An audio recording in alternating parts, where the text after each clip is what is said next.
Salut à tous, c'est Pang de la chaîne, bienvenue sur cette vidéo qui va continuer ce qu'on a déjà vu hier concernant le fait que certaines personnes ne semblent pas partir après une induction, ou en tout cas n'ont pas l'impression de vivre quelque chose de particulièrement différent de ce qu'ils vivent au quotidien.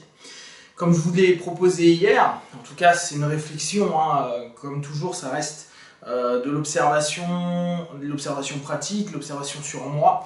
Donc il y a des règles, des retours d'expérience par rapport à ça, mais ça reste un chemin de réflexion. Donc si ça peut vous aider et que vous-même vous avez des réflexions là-dessus, partagez parce que c'est intéressant, ça me permet de cogiter, voir, vérifier, voir autrement en tout cas le concept. Donc on vit des trans du quotidien, ces trans du quotidien fait qu'on exploite en fait des trans fermées. Ces trans fermées, c'est celles où on part dans nos souvenirs, dans nos émotions ou dans nos patterns dissonants, c'est-à-dire peur, compulsion, stress, angoisse, etc. etc. Parfois, ça peut être super long. Imaginez bien que pendant une journée, on peut avoir une journée de taf où on se sent déconnecté du monde. Je pense que ça nous est tous arrivé. D'aller à un boulot où on sait qu'on a un projet à rendre. Donc on avait une date limite, un projet à rendre, et on est à la bourre ou je sais pas quoi, et on se ferme de tout. D'ailleurs on le dit, ne me parlez pas, là c'est bon, ça sert à rien, je réponds pas. On rentre dans une transe fermée, focalisé sur ce que l'on doit mettre en place, et le stress créant cette transe-là, nous on reste dedans complètement et on se perd dedans. Ce qui fait que quand on rentre le soir, on est déchiré, on est crevé. D'ailleurs, on dit le stress diminue, et dès que le stress diminue, ça nous drive pour les examens, etc. etc. On est crevé et on a envie de dormir. Je vais reprendre ce principe-là pour bien comprendre que, effectivement, quand on est en hétéro-hypnose, c'est-à-dire que quand on a un partenaire pour une session ou pour un partage dans la rue, notre partenaire ne va pas forcément vivre quelque chose de différent. Si le petit 1, et on le dit souvent, ça va dépendre, les trans sont différentes en fonction du moment, de la personne, de l'objectif, etc. Imaginez en plus à ça, si vous cumulez le fait qu'ils aient dans leur trans du quotidien surabusé de cette connexion de trans fermée avec beaucoup de dialogue entre le subconscient et le conscient. Vous savez, ces fameuses idées qui arrivent et qui font « Oh putain, j'avais oublié de faire ça dans le projet ». Et là, d'un coup, ça nous revient, mais comme un truc super clair, et on commence à y aller. C'est pas notre conscient qui a fait ça, c'est pas notre checking de tout ce qu'on a fait, c'est d'un coup, ça vient comme la sainte parole intérieure qui dit « Waouh, il faut que tu fasses aussi ça ». Et dans cette démarche-là, ce dialogue, donc, il s'est fait beaucoup. Et quand on va chercher en auto-hypnose à partir sur cette idée de dire bon je vais travailler sur moi dans ma transe, et puis j'ai pas l'impression que dans ma transe, je pars dans ma transe, et puis j'ai pas l'impression que ça soit différent de ce que je vis dans l'instant d'avant. En gros, je me suis fait mon induction, mes deepeners ou mes ancrages, réactivation d'ancrage. J'ai pas l'impression d'aller plus loin. En fait, moi je pars d'un principe, alors oui, il faut aussi voir cette logique-là, c'est que le subconscient sature. Et que nos trans, en fait, elles se ferment à elles-mêmes, elles se ferment complètement. Parfois, moi ça m'arrive très souvent, je suis plus capable de quoi que ce soit, je pars en transe très vite, mais je suis plus capable de travailler sur moi en auto-hypnose parce que je suis éclaté. Exemple, je fais une journée de séminaire. Après une journée de séminaire, en général au bout de 2 jours, je suis complètement éreinté, mais pas éreinté physiquement ou autre, c'est que je suis dans une transe, et cette transe, au fur et à mesure, elle se ferme. Alors au départ, elle est ouverte parce qu'il y a les partenaires qui sont là, donc il y a les apprenants, ou pendant une journée de boulot classique, il y a les partenaires, donc ouverte, et puis dès que ça va se finir, ça se ferme, et ma transe, je suis complètement barré, mais je suis plus du tout en réponse au monde extérieur, donc je ferme ma transe. Et quand moi je veux travailler en auto-hypnose,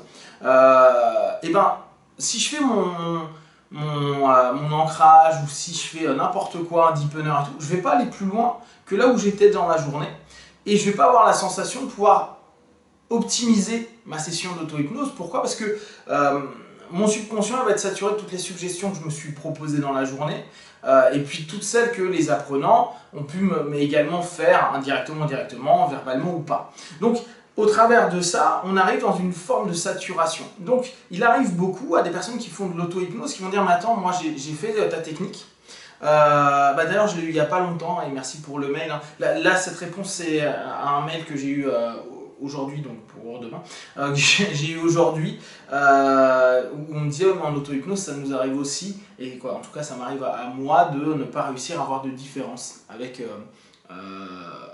mon état naturel, sachant que j'ai l'impression que ma session d'auto-hypnose ne sert à rien.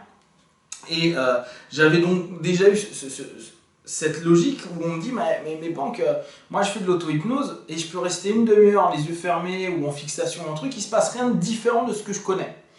Parce que la plupart du temps, c'est que vous êtes déjà dans des transes dans la journée et que très certainement au moment où vous décidez de le faire, vous êtes saturé. C'est-à-dire que vous avez un moment où votre transe fermée elle s'ouvre pas, vous n'arrivez pas à l'ouvrir, que vous l'avez certainement exploité pour d'autres choses, peut-être des émotions. Souvenez-vous, focalisation interne sur des émotions nous entraîne, par exemple la colère ou la peur va nous entraîner dans une transe, et c'est une transe fermée. Imaginez si vous avez été en colère toute la journée, vous n'attendez pas le soir en rentrant dans un état de transe, au travers de vos suggestions, à réussir à ouvrir votre transe. Ce que vous pouvez faire, c'est vous remettre en état de transe et laisser aller, et c'est souvent là où on va dire que c'est des gros lâcher-prise pour que l'émotion puisse s'atténuer. Donc l'état de transe, ouvrez un peu votre transe pour permettre à ce que l'émotion puisse se diluer.